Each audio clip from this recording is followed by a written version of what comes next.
Terima kasih pemirsa, Anda kembali menyaksikan Kominfo Newsroom. Pemirsa, pembangunan Indonesia sentris difokuskan dalam transformasi digital melalui pengembangan super platform, percepatan transformasi digital, dan produksi talenta digital. Namun pemirsa, transformasi tersebut kurang lengkap jika kesiapan sumber daya manusianya kurang terampil. Pembangunan Indonesia sentris harus turut membangun SDM terampil yang menguasai ilmu pengetahuan dan juga teknologi, sebab hal itu juga menjadi fundamental dari transformasi digital dan dasar komitmen pemerintah. Dan pemirsa, guna menunjang visi Indonesia digital di bidang kehumasan, Pranata Kehumasan pemerintah harus mampu beradaptasi dengan teknologi dan juga agar dapat mengelola dan menyampaikan informasi dengan baik kepada masyarakat. Lantas pemirsa, bagaimana peran strategi komunikasi publik bagi humas pemerintah? Malam hari ini kita akan berdiskusi bersama Ketua Terpilih Iprahumas Fahrudin Ahli Ahmad. Selamat malam Pak Ali, apa kabar? Selamat malam Anggi, baik Alhamdulillah.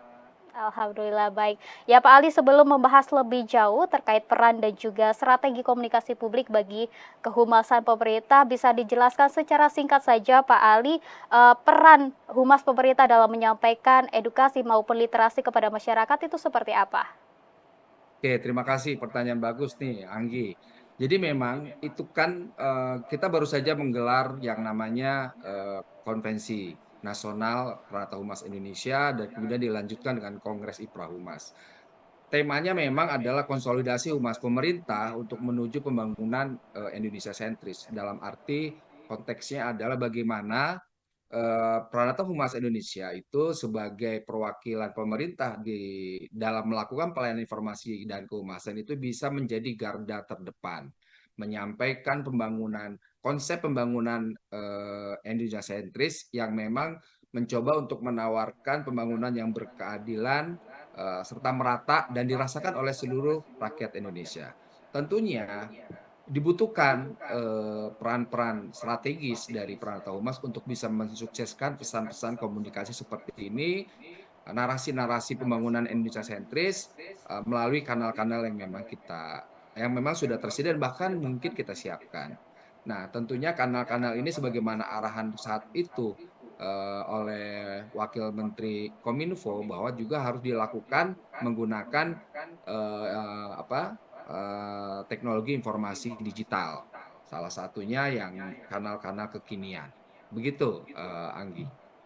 Ya, Pranata Humas ini memiliki peran yang sangat strategis Ya, juga begitu dan juga menjadi ujung tombak dalam menyampaikan literasi ya, untuk masyarakat. Nah, kemudian Pak betul. Ali tidak bisa dipungkiri juga bahwa saat ini perkembangan teknologi dan juga era digitalisasi ini sangat berkembang pesat. Nah, kemudian yang menjadi tantangan tersendiri bagi Pranata Humas di era digitalisasi ini seperti apa?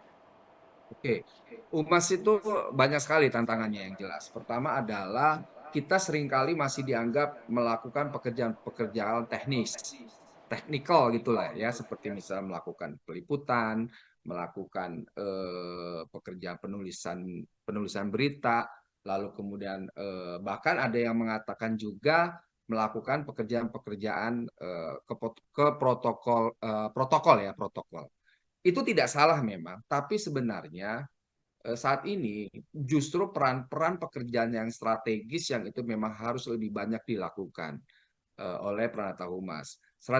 Peran strategis itu bagaimana? Yaitu bagaimana merumuskan komunikasi publik yang efektif dan efisien kepada masyarakat atau publik untuk mendukung program pemerintah. Ini yang memang masih harus kita bangun.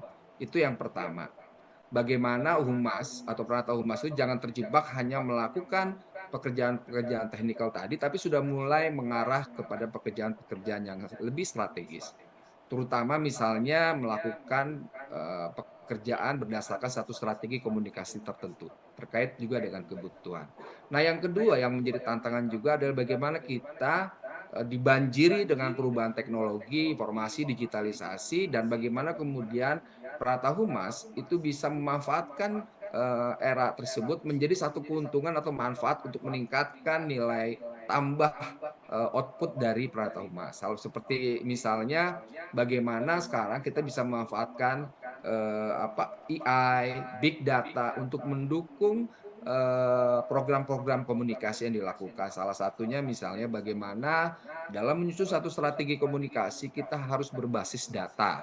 Data, fakta yang memang sudah teruji dan itu bisa dimanfaatkan melalui big data. Lalu kemudian juga untuk pemanfaatan AI, artificial intelligence.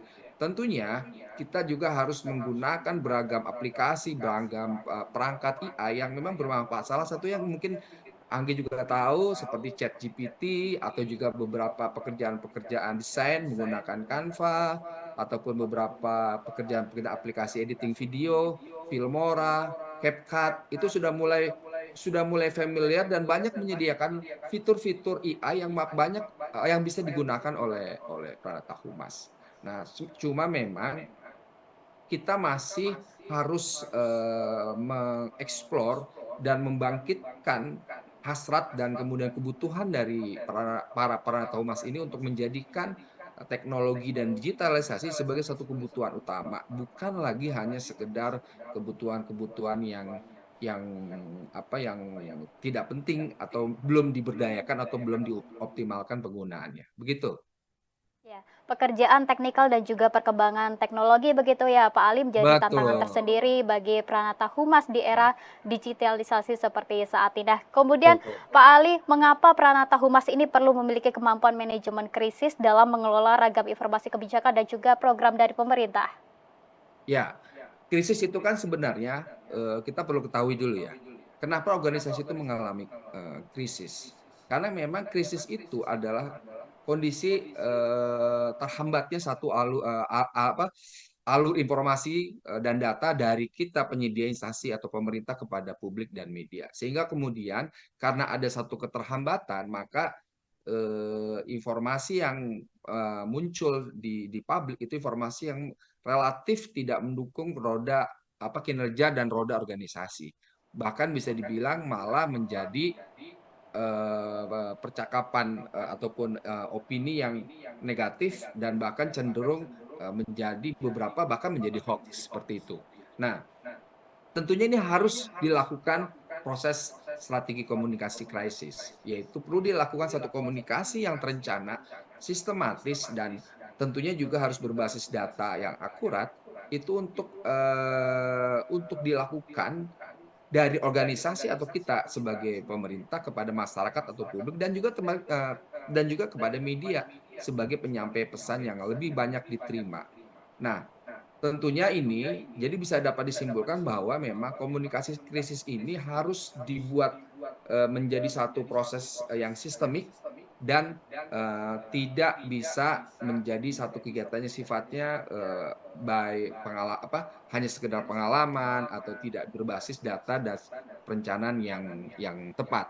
Nah, Anggi jadi gini, pada prinsipnya kalau kita berbicara manajemen krisis itu paling tidak ada 3 yang dilakukan. Pertama, bagaimana kita bisa melakukan manajemen isu yang tepat, lalu kemudian kita bagaimana membuat perencanaan atau strategi komunikasi krisis, dan yang paling penting adalah bagaimana kemudian kita menyelesaikan krisis itu. Ada satu lagi sebenarnya bagaimana kita melakukan pemulihan citra setelah krisis berlalu, karena itu pun penting. Nah, kita pun perlu tahu bahwa krisis komunikasi itu kan sebenarnya adalah persepsi ataupun opini yang berkembang karena memang ada sebuah hambatan-hambatan yang terjadi dari informasi yang disampaikan atau informasi yang tidak sampai kepada publik yang seharusnya itu disampaikan sehingga menimbulkan persepsi, menimbulkan apa yang namanya opini yang kemudian tidak baik atau opini-opini yang negatif. Ingat juga bahwa media juga kadang-kala juga memang bisa melahirkan realitas-realitas realitas sosial yang kadang juga itu bisa berubah apa tidak sesuai dengan kenyataan. Yaitu yang kita kenal namanya ada agenda setting, media bisa membuat satu agenda setting, bisa melakukan framing dan lain sebagainya.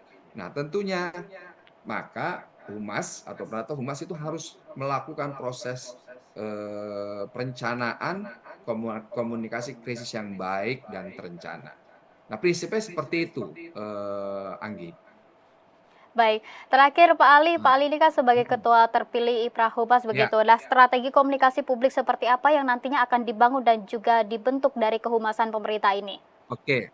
Jadi gini, komunikasi publik itu adalah komunikasi yang dilakukan dari organisasi pemerintah kepada publik. Tentunya Yang paling penting adalah bagaimana komunikasi publik yang kita lakukan itu adalah membangun kepercayaan publik, kemudian meningkatkan keterlibatan masyarakat sebagai subjek dan bukan objek, kemudian membentuk citra positif pemerintah, dan yang paling penting juga adalah meminimalisir terjadinya miskomunikasi dan mispersepsi, dan terakhir adalah bagaimana kemudian sasaran publik yang menjadi sasaran itu mendukung pembangunan. Sebenarnya poinnya adalah kita bagaimana membentuk atau merancang satu strategi komunikasi yang tepat tergantung dari sasaran atau tujuannya. Tentunya akan berbeda-beda. Nah, untuk itu maka dari semua pentingnya komunikasi publik tadi untuk mencapai yang tadi saya sebutkan, perlu ada satu integrasi perencanaan komunikasi yang efektif dari mulai pemanfaatan media yang tepat, kemudian karena memang kita tidak bisa misalnya mengatakan sekarang yang paling efektif itu adalah media massa, tidak juga. Bahkan beberapa kali kasus percakapan netizen di media sosial itu beberapa kali mempengaruhi kebijakan pemerintah. Bahkan atau misalnya media massa malah mengutip dari media sosial itu menjadi sumber berita. Kadang-kala seperti itu. Nah, tentunya juga otomatis maka semua fungsi media itu harus kita lakukan. Pendekatan terhadap media mainstream dengan media sosial pun harus dilakukan secara seiring dan sinergis. Ya, lalu kemudian penggunaan juga penggunaan narasumber yang tepat, juru bicara yang tepat, bahkan juga kita bisa menggunakan beberapa pilihan influencer atau pilihan juru bicara yang memang tidak harus dari kita punya kementerian atau dari juru bicara resmi, tapi juga kita bisa memanfaatkan beragam atau berbagai influencer untuk menyampaikan program-program pemerintah. Tapi dari itu semua yang paling penting adalah bagaimana kita sebagai perantau humas itu harus melakukan praktek-praktek komunikasi publik yang cepat, adaptif, dan responsif. Arti responsif jangan telat untuk merespon kebutuhan dari publik, tapi kemudian juga harus cepat, responsif, lalu kemudian ada satu menyediakan kanal-kanal media yang dapat mudah diakses, dan kemudian yang paling penting juga adalah menjawab kebutuhan dari publik secara cepat, apapun kebutuhan itu. Termasuk menjawab atau meluruskan berita-berita ataupun informasi yang menjadikan itu sebagai mispersepsi, miskomunikasi, yang malah nanti pada akhirnya menjadikan itu sebagai suatu berita atau fakta yang hoax. Itu kita harus seperti itu, Anggi. Ya, pemanfaatan media dan juga meningkatkan keterlibatan masyarakat begitu ya Pak Ali menjadi Iya, salah satu betul, strategi komunikasi publik betul, dari Pranata Kehumasan. Baik, terima kasih Pak betul. Ali selaku Ketua Terpilih IPRA Humas. Terima kasih sudah bergabung di Dialog Kominfo Newsroom pada malam hari ini. Selamat Ya, melanjutkan aktivitas Pak Ali. terima kasih Anggi. Salam kembali. Dan pemirsa, kami akan segera kembali dengan informasi lainnya tetaplah di Kominfo Newsroom.